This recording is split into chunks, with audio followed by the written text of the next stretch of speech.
Official Avengers Endgame promo art has dropped today, showcasing the 6 core Avengers back as a team. There's so much going on in this promo art. I know it is.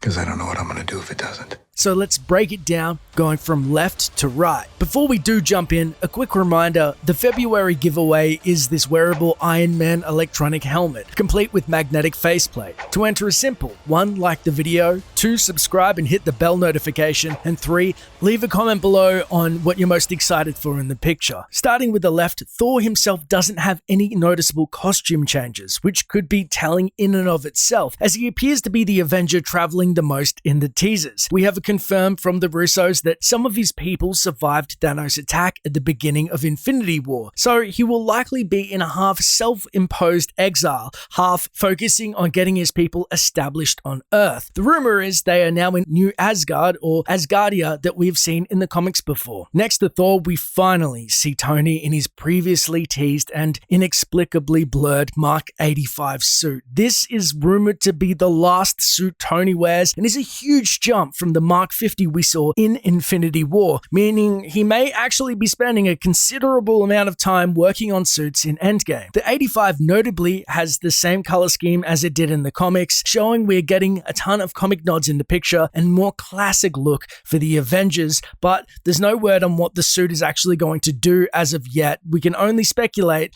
Mark 50 got a drop of blood out of Thanos. I'm guessing Mark 85 is going to aim for a lot more. The render is complete. A little ostentatious, don't you think? What was I thinking? You're usually so discreet.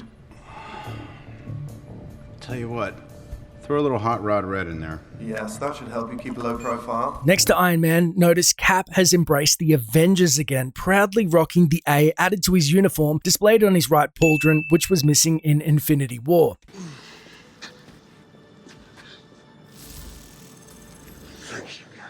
Cap's scale mail exposed, being so much closer to his comic origins as well. I'm so glad Cap didn't go back to his first Avenger design of his ears covered, as I really prefer the comic look, and just because it seems more functional. Cap's knuckles also exposed, as they were from Civil War onwards, unlike Age of Ultron. I like that the redesign gives him a more of a personal brawler feel. I understand characters like Batman get a bit of extra juice when they have augmented knuckles with enhanced properties. That can be a potential force multiplier, but with Cap's core strength, it makes me happy that Cap is staying scrappy. That's what we know him for. He's all heart. He's a lot more human. He doesn't have all of the godlike abilities that, say, Thor has, the technology that Iron Man has. He fights with his heart, and that's what we're going to see in his final run. Notice how everyone has their weapon of choice on display, from Thor holding Stormbreaker, Tony with his hand ready to blast somebody, Black Widow with a barely visible pistol, Hawkeye/Ronin with a bow drawn, and Hulk, fist unclenched, probably to show that he's now more intelligent, which I think they're going to denote intelligence,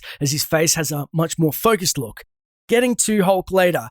Cap, however, is lacking a shield. I don't know if there's going to be a big reveal of how he gets his shield, but I'm guessing that sucker takes up too much costume space if it was actually on his hand. They may have removed it because they wanted to get much more of a picture of the other characters, but why isn't it on his back? It looks like he should be holding it, but we shall see. I would love to get your thoughts. I'm kind of sad we didn't get a shield pick, because I really didn't like those gauntlet shields in Infinity War. Evacuate the city, engage all defenses, and get this man a shield. Next to Cap, Black Widow is rocking some huge flakes. The first and most notable is her hair. As we know, in Infinity War, Natasha's hair was purely bleached blonde, with just the blondes licking the roots of her natural red. We can use this handy-dandy picture to make a pretty good guess at how much time will pass before it's time for the Avengers to suit up, which... Now, I'm just going to wing it and eyeball it and say it looks around 10 months to a year that they're going to be on Earth. Romanoff also sporting a similar outfit to Infinity War. Now, note that over the years, she's been known to sport different weaponry, from her wrist shock bands to a gun or the stun baton that we see on her back, effectively collecting weapons as movies go by. The evident and very deliberate Easter egg is on her right hand.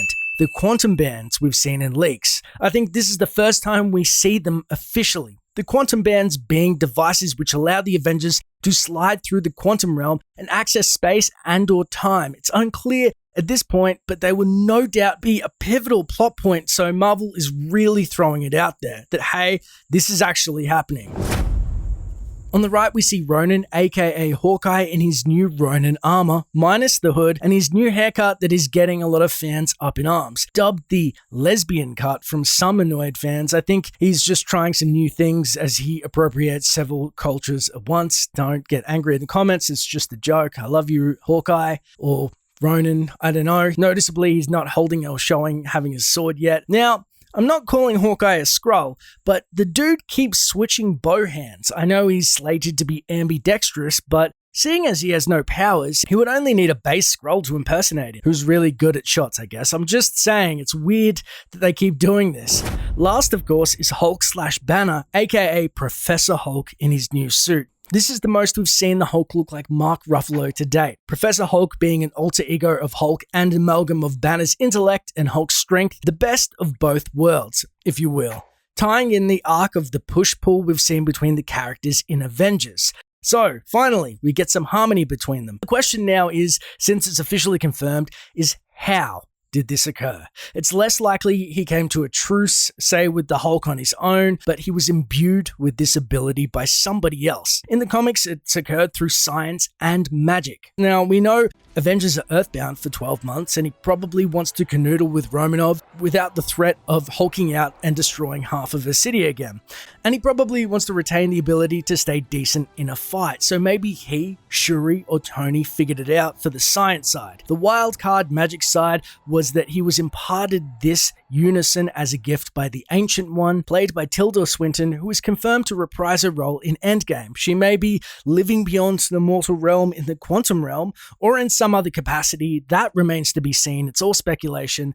It's thought that because this suit fits him so beautifully, that it'll actually shrink/expand to his body as he quote-unquote hulks out, which I think that would have made a lot of sense in the original Avengers when they needed him to hulk out, but obviously they put this in the back card for the big reveal of their unison as Professor Hulk. Though they may not refer to him as that. Anyway, that's the total breakdown of the characters. If I missed anything, let me know in the comments below.